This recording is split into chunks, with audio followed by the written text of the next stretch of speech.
আসসালামু আলাইকুম। সবাই কেমন আছেন? আশা করি সকলেই অনেক ভালো আছেন। তো আজ বিকেলের নাস্তায় চায়ের সাথে বানিয়ে নিলাম পশ্চিমবঙ্গের ঐতিহ্যবাহী শকরিলি পিঠা।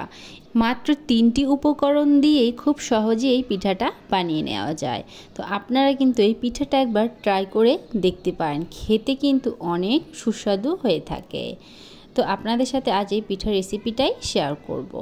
এই পিঠাটি বানানোর জন্য এখানে আমি 2 কাপ চালের গুঁড়ো নিয়ে নিব। এখানে আমি ভেজা চালের গুঁড়োটা নিয়ে নিয়েছি। তারপর এখানে দিয়ে দিব 1 কাপ ময়দা। তো এটা রেখে দিব এক সাইডে। তারপর আমি একটা চুলায় প্যান বসিয়ে দিব। এর মধ্যে দিয়ে দিব 2 কাপ পানি এবং দিয়ে দিব এলাচ এবং দারচিনি। তারপর একটা তেজপাতা। তারপর দিয়ে দিব চিনি। মিষ্টি যে যার পছন্দ অনুযায়ী দিয়ে দিতে পারেন। তারপর আমি একটা চিনির শিরা তৈরি করে নিব। এই চিনির শিরাটা বেশি ঘন করা যাবে না। তো চিনির শিরাটা হয়ে গেছে, আমি এখন চুলা থেকে নামিয়ে খুব ভালোভাবে ঠান্ডা করে নিব। অবশ্যই চিনির শিরাটা খুব ভালোভাবে ঠান্ডা করে নিতে হবে। তো এই পর্যায়ে চিনির শিরাটা ঠান্ডা হয়ে গেছে, আমি উপর থেকে মশলাগুলো উঠিয়ে ফেলে দিব। তারপর চিনির শিরাটা অল্প অল্প দিয়ে একটা ডো মাখিয়ে নিব। একসাথে বেশি পরিমাণে দিব না, তাহলে ব্যাটারটা পাতলা হয়ে যেতে পারে। তো এইভাবে অল্প অল্প করে দিয়ে আমি ব্যাটারটা মাখিয়ে নিচ্ছি। তো ব্যাটারটা আমি এই পর্যায়ে মাখিয়ে নিয়েছি, এতটুকু ঘনত্বে আমি রেখে দিয়েছি।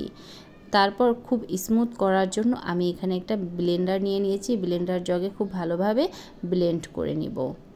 আপনারা চাইলে হ্যান্ড উইচ দিয়েও খুব ভালোভাবে মিক্স করে নিতে পারেন। তো এভাবে করলে পিঠাটা কিন্তু অনেক বেশি সুন্দর হয়। তো আমি এই পর্যায়ে এটা ব্লেন্ড করে নিয়েছি। এখন আমি যে বাটিতে মাখিয়েছিলাম সেই বাটিতে ঢেলে নিব।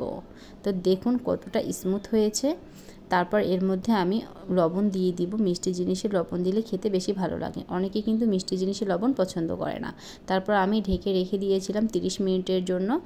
তো এই পর্যায়ে পিঠার ব্যাটারটা একদম রেডি হয়ে গেছে, আমি এখন ভেজে নিব।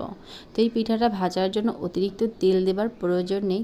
তেলটা যখন গরম হয়ে আসবে এর মধ্যে আমি এরকম একটু ব্যাটার দিয়ে দেব। দেখা যাবে দেবার সাথে সাথেই পিঠাটা ফুলে গেছে। তো এই পিঠাটা কিন্তু আমি ওপাশ উল্টে দিব না, এভাবে সাদা সাদা করেই ভেজে নিব।